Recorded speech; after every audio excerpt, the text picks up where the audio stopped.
Beef നല്ല അടിപൊളിയായിട്ട് fry ആവുകയാണ്. അലയും ബീഫൊക്കെ കൂടെ നല്ല അടിപൊളിയായിട്ട് സെറ്റ് ആയിട്ടുണ്ട്. ബീഫ് എന്നൊക്കെ പറയുമ്പോഴേ കണ്ടോ നല്ല അടിപൊളിയായിട്ട് വെന്തിട്ടുണ്ട്. അപ്പം നമ്മൾ ഇന്ന് ഉണ്ടാക്കാൻ പോണത് ബീഫ് ഹണി. ഞാനിവിടെ ഒരു കിലോ ബീഫ് എടുത്തിട്ടുണ്ട്. 1 കിലോ ബീഫിന് നല്ലതുപോലെ ഞാൻ കഴുകി എടുത്ത് വെച്ചാണ്.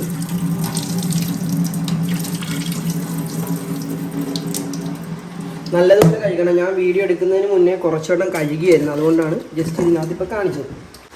അപ്പോൾ അത് നമ്മൾ കുക്കർ എടുത്തിട്ട് ഇതിനകത്തോട്ട് ബീഫ് ഇട്ട് കൊടുക്കുകയാണ്. നമ്മൾ 1 കിലോ ബീഫ് എടുത്തിട്ടുണ്ട്. എനിക്കും ചെച്ചാക്കും മാത്രം 2 പേർക്ക് ആവശ്യത്തിന് എടുത്തിട്ടുള്ളൂ. നല്ല അടിപൊളിയൊരു റെസിപ്പിയാണ്, എല്ലാവരും നോക്കി ചെയ്യുന്നത് അടിപൊളിയാണ്. അപ്പോൾ ദേ നമ്മൾ ബീഫ് ഇട്ടതിന് ശേഷം ആവശ്യത്തിന് വെള്ളം ഒഴിച്ച് കൊടുക്കുക. കണ്ട ആവശ്യത്തിന് വെള്ളം ഒഴിച്ച് കൊടുക്കുക. ഇതിൻ്റെ മസാല എന്ന് പറഞ്ഞു കഴിഞ്ഞാൽ പ്രത്യേകം എല്ലാവരും നോക്കിക്കോണം. ആദ്യമായിട്ട് നമ്മൾ ഇടാൻ പോകുന്നത് പെപ്പർ പൗഡറാണ്. ഇതേ നല്ല ക്രഷ് ചെയ്തെടുത്ത പെപ്പർ പൗഡർ ഉണ്ടാകും, അടിപൊളിയാണ്. അടുത്തായിട്ട് ഇടാൻ പോകുന്നത് നമ്മുടെ പെരിഞ്ജീരക പൊടിയാണ്. കണ്ടോ ക്രഷ് ചെയ്ത പെരിഞ്ജീരക പൊടി. നമ്മൾ തന്നെ അടിപൊളിയായിട്ട് സെറ്റ് ചെയ്ത ഗരം മസാല പൊടിച്ചാണ് ഇടുന്നത്. പിന്നെ അടുത്തായിട്ട് നമ്മൾ ഇടാൻ പോണത് മല്ലിപ്പൊടിയാണ്. പിന്നെ ഇട്ട് കൊടുക്കാൻ പോണത് മന്തി മസാലയാണ് കുറച്ച്. കണ്ട പിന്നെ ആവശ്യത്തിന് ഉപ്പ്, പിന്നെ ഒരു അല്പം മഞ്ഞപ്പൊടിയും കൂടെ നമ്മൾ ഇട്ട് കൊടുക്കുക. അപ്പോൾ ഇതൊക്കെ ഇട്ടതിന് ശേഷം നമ്മൾ നന്നായിട്ടൊന്ന് ഇളക്കി കൊടുക്കണം. അതിന് നമ്മൾ കുക്കറിനെ മൂടിയിട്ട് സെറ്റ് ചെയ്യാൻ പോണ് നമ്മുടെ. അപ്പം നമ്മുടെ ഇത് പോത്തിറച്ചി ആയതുകൊണ്ട് കുറച്ച് വേവ് കൂടുതലാണ്. അപ്പോൾ അതേ ഗ്യാസ് അടുപ്പിനകത്തോട്ട് കുക്കർ ഇങ്ങനെ വെക്കുക. എന്നിട്ട് 2-3 വിസിൽ അടുപ്പിക്കുക. അത് കഴിയുമ്പോഴത്തേക്കും സെറ്റ് ആവും. വേവട്ടെ. ഇതിപ്പോൾ അടിക്കും.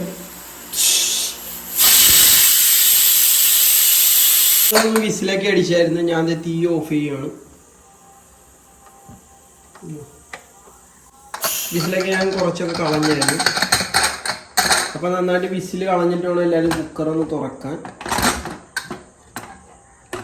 ഈ ചരുവത്തിനകത്തോട്ട് ഈ കുക്കറിൽ നിന്ന് ഈ വെള്ളവും ബീഫും ഒഴിക്കുകയാണ്.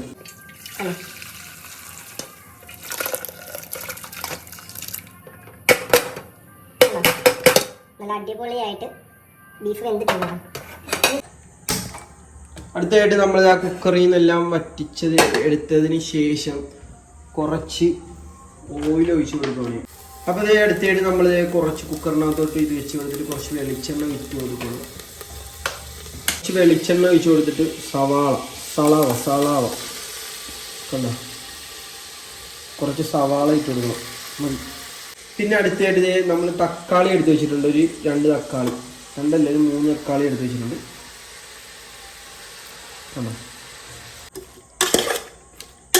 കണ്ടോ നമ്മളത് സവാള ഇട്ടിട്ട് നല്ലതുപോലെ ഒന്ന് വഴറ്റിയിടുക.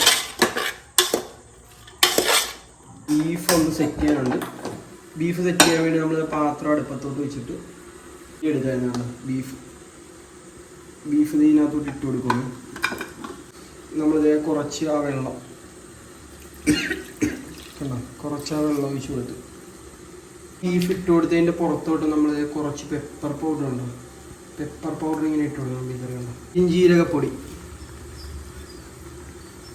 ഇതെല്ലാം കൂടി ഇട്ടതിന് ശേഷം നമുക്കിത് നന്നായിട്ടൊന്ന് ഇളക്കി കൊടുക്കുകയും എന്നിട്ട് അത് ഇളക്കിയതിന് ശേഷം നമ്മൾ കുറച്ച് വെളിച്ചെണ്ണ ഇങ്ങനെ ഒഴിച്ച് കൊടുക്കുന്നുണ്ട്.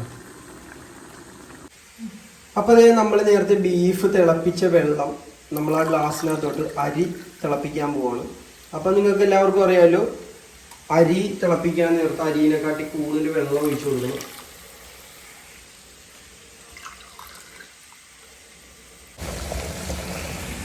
അപ്പോൾ ഇതേ ഞാനൊരു 3 ഗ്ലാസ് ഗോൾഡൻ റൈസ് എടുത്തിട്ടുണ്ട്. മന്തിയൊക്കെ ഉണ്ടാക്കുന്ന റൈസാണ്. ഇത് വെള്ളം നല്ല അടിപൊളിയായിട്ട് തിളച്ചിട്ടുണ്ട്. അപ്പോൾ ഇത് ഞാൻ റൈസ് ഇട്ട് കൊടുക്കാൻ വേണ്ടി പോകുന്നു. നോക്കിയും കണ്ടൊക്കെ ഇടണം, കൈയൊന്നും പൊളിക്കരുത് ആരും. ഞാൻ ഈ വെള്ളത്തിനകത്ത് ഒരു അരമണിക്കൂർ ഇത് കുതിർത്താൻ വെച്ചായിരുന്നു, അതുകൊണ്ട് പെട്ടെന്ന് വെന്ത് കിട്ടും.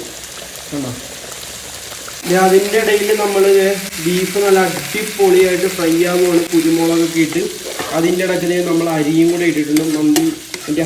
മന്തി മസാലയൊക്കെ ചേർത്താണ് ഇത് നല്ല അടിപൊളിയായിട്ട്. ആ ബീഫ് വേവിച്ച വെള്ളത്തിൽ തന്നെയാണ്. ഒന്ന് ഇളക്കിയിട്ട് നമുക്കിത് മൂടി വെക്കാം. കുക്കർ മൂടി വെക്കണം. എന്നിട്ട് ലോ ഫ്ലെയിമിൽ വെച്ചേക്കാം നമുക്ക്. അതാകുമ്പോൾ ഒരു വിസിലൊക്കെ അടിച്ച് കഴിഞ്ഞാൽ നല്ല അടിപൊളിയായിട്ട് വെന്ത് കിട്ടും. വെള്ളത്തിലിട്ട് വെച്ചുകൊണ്ട് അതിൻ്റെ ഇടയ്ക്ക് നമ്മളത് ബീഫ് ഉണ്ടാവും. നല്ല അടിപൊളിയായിട്ട് വെള്ളമൊക്കെ ഒഴിച്ചാണ് ഇതിൻ്റെ ബീഫ് വേവിച്ച് വെള്ളമൊക്കെ ഒഴിച്ച് കഴിയുന്നുണ്ടോ. അപ്പോൾ അതേ ഞാൻ ഇതേ കുക്കറിൻ്റെ തീ ഓഫ് ചെയ്യുകയാണ്. വിസിലൊക്കെ അടിച്ചായിരുന്നു. അപ്പോൾ ഞാൻ അതേ തീ ഓഫ് ചെയ്യുകയാണ് നൈസായിട്ട്.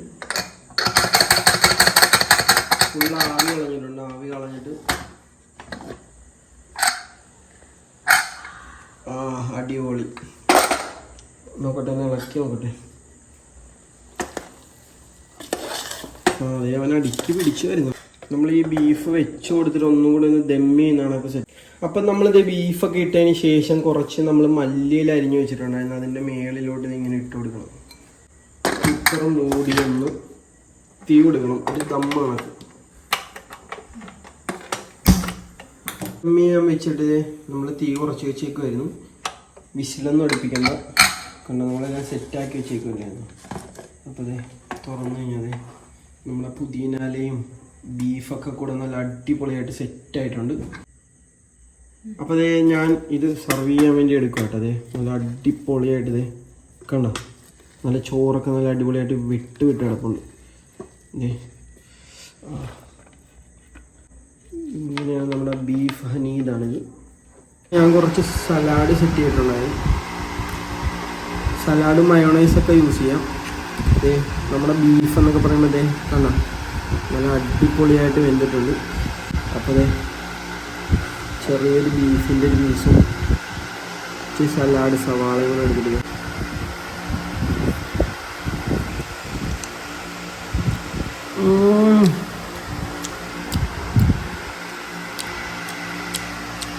എല്ലാവരും ഒന്ന് ട്രൈ ചെയ്ത് നോക്കണം. നല്ല അടിപൊളി റെസിപ്പിയാണ്. അടിപൊളി നല്ല രീതിയിൽ ബീഫും വന്നിട്ടുണ്ട്. ആ ഒരു മസാലക്കകത്ത് നമ്മൾ ചോറും കൂടെ സെറ്റ് ചെയ്തപ്പോൾ അടിപൊളി വീഡിയോ എടുക്കണം കേട്ടോ.